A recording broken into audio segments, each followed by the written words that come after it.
In response to my plea for financial support to save the life of our 3-year-old daughter, my husband responded, "I don't have room for sick people in my life."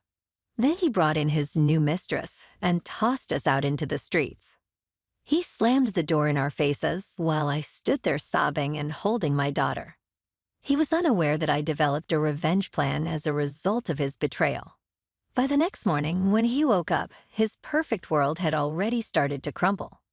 My name is Dorothy, and if you had asked me a year ago, I would have told you I was living the dream. At 29, I was married to Adam, a man I thought was my soulmate. We lived in a beautiful home in Houston, Texas. Our daughter, Sophia, had just turned 3, and she was the light of my life. Everything seemed perfect, or at least I convinced myself it was. Adam was a businessman, always busy, but always providing. He was 33, charming, and ambitious. I was a homemaker, proud of the family we were building. When Sophia came into our lives, it felt like the missing piece to our puzzle. I spent my days planning her meals, playing with her, and dreaming of the life she would have. Adam worked long hours, but I told myself it was all for us. I never questioned his late nights or sudden business trips. I trusted him, and I believed in our life together. Sophia was my world. At 3, she was full of curiosity and laughter. Her giggles filled the house like music, and her little hands always reached for mine. She was the reason I smiled every day. Adam adored her too, or so I thought. He would lift her high in the air, calling her princess. Those moments felt real, and I clung to them, unaware of the storm brewing just beneath the surface. One evening after Sophia's 3rd birthday, Adam told me he had a big business trip coming up. He kissed me on the forehead and said he'd be away for a few days. It wasn't unusual. His work often took him out of town. I didn't mind. I trusted him completely, and I believed his work was what kept our family secure. Things took a turn for the worse a few days later. It started with Sophia catching a cold. At first, I didn't think much of it. Kids get sick, right? But her fever rose quickly, and by the 2nd day, she was burning up and barely able to keep her eyes open. I tried everything, cool compresses, over-the-counter medicine, but nothing worked. Her little body felt so fragile in my arms, and her soft whimpers broke my heart. I was terrified. I called Adam immediately, hoping he'd rush home to help. When he picked up, I could barely speak through my panic. "Adam, Sophia's really sick. She has a high fever, and I don't know what to do." His response still haunts me. "I'm about to board a plane, Dorothy. You'll have to handle it. She's probably fine. Just give her some medicine." "Adam, it's serious." I pleaded. "She needs a doctor." "Dorothy," he said, his tone colder than I'd ever heard it. "I'm not canceling a business trip over a little fever. You're her mother. Handle it." He hung up, leaving me stunned and holding a child who desperately needed help. For a moment, I couldn't move. How could the man I had loved and trusted be so dismissive? But Sophia didn't have time for me to process my shock. She needed me to act. I rushed her to the hospital, praying the entire way. The emergency room was chaos, but I begged the receptionist to help. When Dr. Wilson, a neurologist, finally examined her, his face grew serious. He explained that the fever had caused complications in her brain. "She needs surgery immediately," he said. "It's the only way to save her." My heart dropped. "Surgery, my sweet, tiny Sophia? How much will it cost?" I asked, my voice trembling. Dr. Wilson hesitated. "You'll need to pay a $155,000 deposit for us to proceed." $155,000. I didn't have that kind of money, and Adam wasn't answering my calls. I texted him, left voicemails, even sent voice messages. He saw them, I know, because the messages were marked as read, but he didn't reply. My husband, the man who claimed to love our family, was ignoring us in our darkest hour.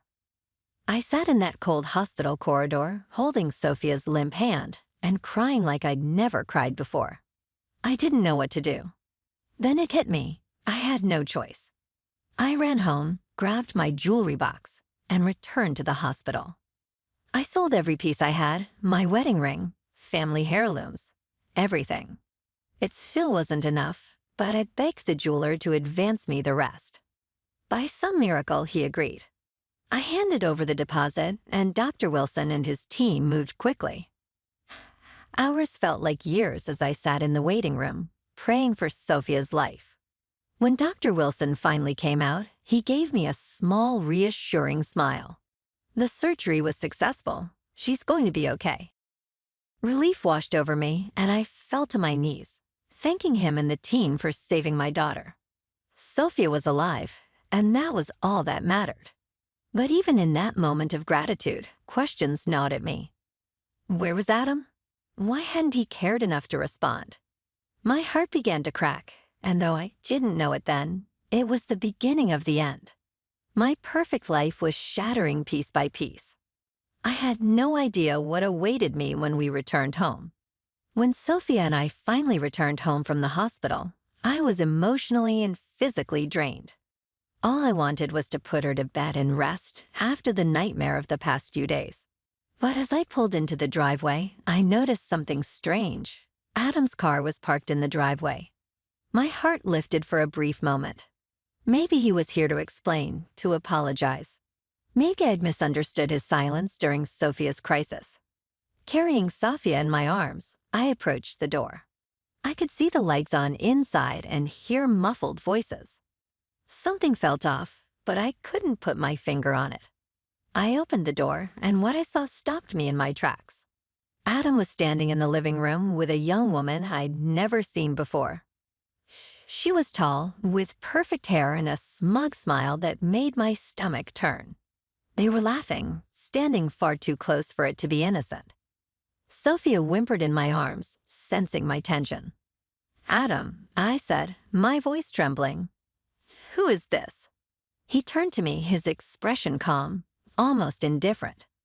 "This is Chloe," he said, as if introducing an old friend. "We're together now." For a moment, I thought I'd misheard him. Together? What was he talking about? "Adam," I said, my voice rising. "What do you mean? I just came back from the hospital with our daughter. Do you even care what she's been through? What I've been through?" His response was a dagger to my heart. "Dorothy," he said coldly, "I've made my decision. You and Sophia can manage on your own from now on. I don't need sick people dragging me down." I stared at him in disbelief. Was this really the man I'd built a life with? The father of my child? The room seemed to spin as his words sank in. "You're leaving us?" I whispered. Chloe stepped forward, her smile widening. "It's not personal," she said in a sickly sweet tone. "Adam, and I have something you don't understand." I couldn't hold back anymore. "How dare you?" I shouted, my anger finally breaking through my shock. "I've been holding this family together while you've been off playing with your little girlfriend. Do you even know what I had to do to save our daughter's life? I sold everything, my wedding ring, my mother's necklace, all because you didn't care enough to answer your phone." Adam shrugged, his face expressionless. "That's your problem, Dorothy, not mine." Before I could say another word, he walked to the door and opened it. "You need to leave," he said firmly. "I've already packed your things. They're outside." I couldn't believe what I was hearing. "You're kicking us out?" I asked, my voice breaking. "Where are we supposed to go, Adam? This is Sophia's home." "It's my house," he said with finality. "You'll figure it out." Chloe leaned against the doorframe, smirking. "Good luck, Dorothy," she said with mock sympathy. I felt the weight of Sophia in my arms, her little body warm against mine. That gave me the strength to hold my head high. "You'll regret this, Adam," I said, my voice steady despite the tears streaming down my face. "You're a coward and a liar, and I'll make sure the world knows it." He didn't flinch. "Do what you need to do," he said dismissively, shutting the door behind me. Standing outside in the cold night, I felt a mix of fury and despair. I looked at Sophia, her innocent face so unaware of the betrayal we'd just experienced. "It's going to be okay," I whispered, more for myself than for her. We'll get through this. I promise. With nowhere else to turn, I called Grace, my best friend. She answered on the first ring, her voice filled with concern. Dorothy, what's wrong? I told her everything in a rush, the hospital, the surgery, Adam's betrayal, and how he'd thrown us out. Grace didn't hesitate. Come to me, she said firmly. I'll meet you at the shelter. You're not alone in this. When I arrived at the women's shelter where Grace worked, she wrapped me in a tight hug. You're safe now, she said softly. We'll figure this out together. Over the next few days, I poured my heart out to Grace. I told her about Adam's sudden coldness, his betrayal, and the way he had chosen Chloe over his own family. She listened without judgment, her face a mix of anger and sadness. Dorothy, she said one evening, I think there's more to this. Adam doesn't just walk away from his family without a reason. Something doesn't add up. What do you mean? I asked, though deep down, I suspected she was right. Grace leaned forward, her expression serious. I think Adam's hiding something, and I know someone who can help us find out. That's how I met Ethan, a private investigator Grace trusted. He was in his early 40s with sharp eyes that seemed to see right through me. I'll dig into Adam's life, he said. If there's anything to uncover, I'll find it. I wasn't sure what to expect, but I knew one thing. I needed answers. Adam had shattered my life, and I couldn't let him get away with it. As I waited for Ethan's findings, I focused on Sophia, who was slowly recovering. Her laughter was quieter now, her energy diminished, but she was alive, and that was all that mattered. Still, I couldn't shake the anger that burned in my chest. Adam had betrayed us, abandoned us, and I wouldn't let him walk away unscathed, whatever secrets he was hiding. I was determined to uncover them. I didn't know it yet, but the truth would change everything. A week after meeting Ethan, I sat in Grace's small office at the shelter, anxiously waiting for him to arrive with his findings. My mind was racing with questions.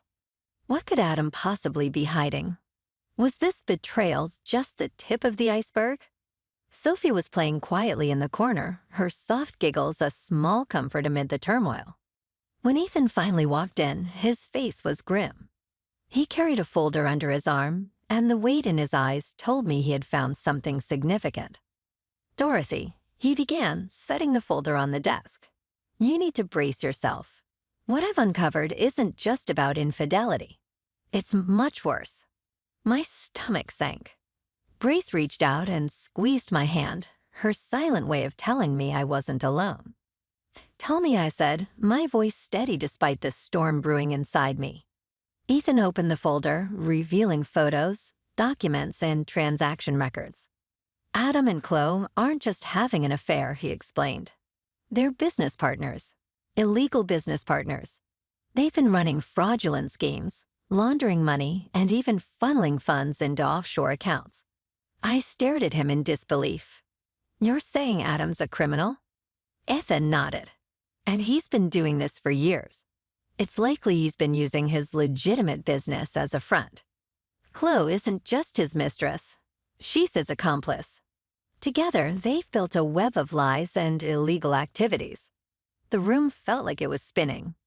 This was the man I had trusted with my life, the father of my child. I had suspected betrayal, but I never imagined this level of deceit. How do you know all of this? I asked, struggling to process the information. Ethan gestured to the documents. I traced his financial transactions, interviewed a few of his former employees, and dug into public records. Everything here points to their involvement in criminal activities. They've even been under the radar of federal authorities, but so far they've managed to avoid detection. Grace leaned forward, her voice firm. Dorothy, this changes everything. Adam isn't just a cheater. He's a criminal. You need to protect yourself and Sophia. We have to take this to the authorities. I nodded, the anger in me boiling to the surface. Adam had destroyed our family, abandoned his child, and now I found out he had been living a double life as a fraudster. What do we do?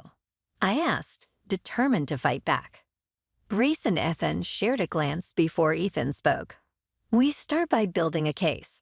The evidence I've gathered is solid, but we'll need more to ensure he and Chloe face justice. You'll need a lawyer, a good one. Grace didn't hesitate. I know someone who can help. Let me make a call. That's how I met Megan, a sharp and determined lawyer who specialized in cases like mine. She was in her early 40s with a calm confidence that immediately put me at ease. Dorothy, she said during our first meeting, "You've been through hell, but we're going to turn this around. With the evidence Ethan has collected, we can not only expose Adam's crimes, but also ensure you and Sophia get what you deserve." Over the next few days, Megan and Ethan worked tirelessly to strengthen the case. Megan filed for an emergency order to protect me and Sophia, while Ethan coordinated with local authorities to bring Adam's illegal activities to light. I was overwhelmed by the support I received from Grace, from Megan, from Ethan.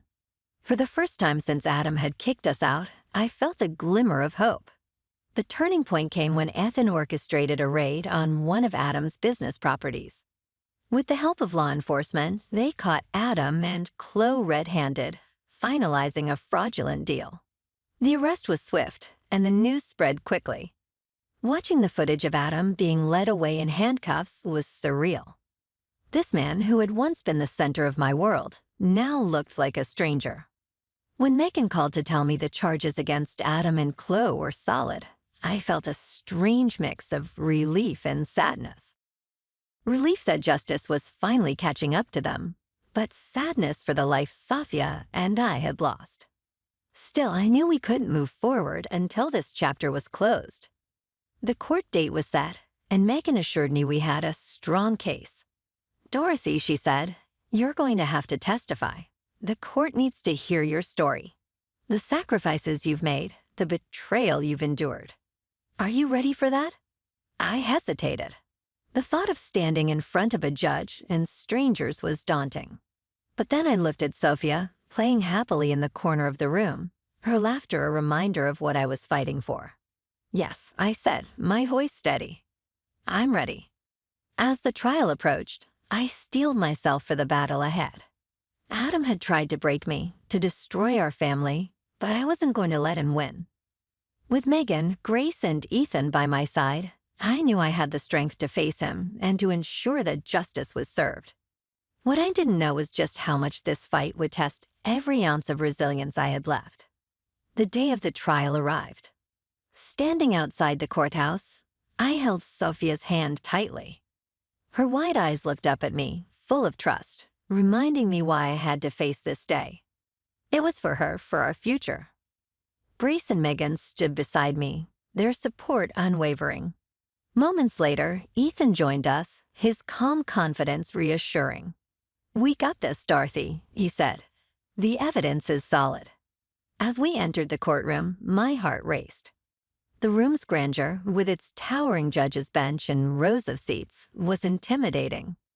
Across the room, Adam sat with Chloe, their lawyers flanking them. Adam caught my eye and smirked as though it were all a game. I suppressed my anger, focusing instead on Sophia, who was safely seated with Grace in the gallery. The trial began with opening statements. Megan's voice was steady and authoritative as she outlined the case.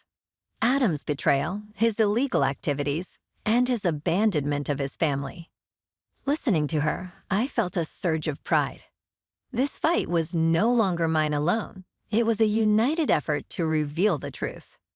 When my turn came to testify, my legs felt weak as I approached the stand. Swearing to tell the truth, I recounted everything. Sophia's illness, Adam's indifference, and the heartbreak of selling my jewelry to save her. My voice trembled as I described returning home to find him with Chloe and his cruel decision to throw us out. The courtroom was silent, every eye on me. Drawing strength from Sophia's smile in the gallery, I answered Megan's questions honestly, holding nothing back. Adam's defense tried to portray him as a misunderstood businessman, claiming I had overreacted and that his relationship with Chloe was a private matter. But Megan was relentless. She dismantled his arguments piece by piece, presenting undeniable evidence of his fraudulent schemes. Ethan's meticulous work had left no loopholes. At one point, Megan asked, "Mr. Johnson, why did you ignore your wife's pleas for help when your daughter was critically ill?" Adam squirmed, his charm faltering. "I was busy," he muttered. "Busy with Chloe, perhaps." Megan pressed, holding up evidence of his luxury resort stay during Sophia's surgery. The murmurs in the courtroom grew louder, and Adam's face flushed red. Chloe's testimony sealed their fate. Under pressure, she admitted her involvement in the fraudulent activities, implicating Adam further. By the end, their web of lies had completely unraveled. Judge Walker, stern and meticulous, reviewed the evidence carefully. Her verdict was firm. This court finds Adam Johnson and Chloe Reed guilty of multiple counts of fraud and money laundering. Their actions were not only illegal, but reprehensible, showing blatant disregard for family and the law. She turned to me, her tone softer. "Mrs. Johnson, your courage in coming forward is commendable. This court awards you full custody of Sophia and all legal assets belonging to Mr. Johnson, excluding those tied to his crimes." Tears streamed down my face. Adam and Chloe received long-term prison sentences. Justice had been served, and the weight of betrayal began to lift. Outside, Grace hugged me tightly. "You did it, Dorothy. You stood up for Sophia and yourself." Ethan, his serious demeanor softened by satisfaction, said, "You've earned this victory." As we drove back to the shelter, peace washed over me. Sophia slept in her car seat, her tiny hand clutching mine, even in her dreams. Grace smiled at me. "What's next for you?" "A fresh start," I said with determination. "A home for Sophia and me where we can be safe and happy." In the weeks that followed, small victories brought new hope. Grace helped me find a modest apartment in a quiet neighborhood. Megan guided me in managing the assets, ensuring financial security. I began volunteering at the shelter, giving back to the place that had saved us. One evening, as I tucked Sophia into bed, she asked softly, "Mommy, are we happy now?" Stroking her hair, I replied, "Yes, sweetheart. We're happy and safe. This is just the beginning of a beautiful life." Sitting in our tiny living room that evening, I thought back on our journey, the heartache, the betrayal, and the struggle for justice. All of it had culminated at this moment. The lady I had been had changed. I was ready to give Sophia the life she deserved, stronger, smarter, and more determined than before. I felt so free for the first time in a long time.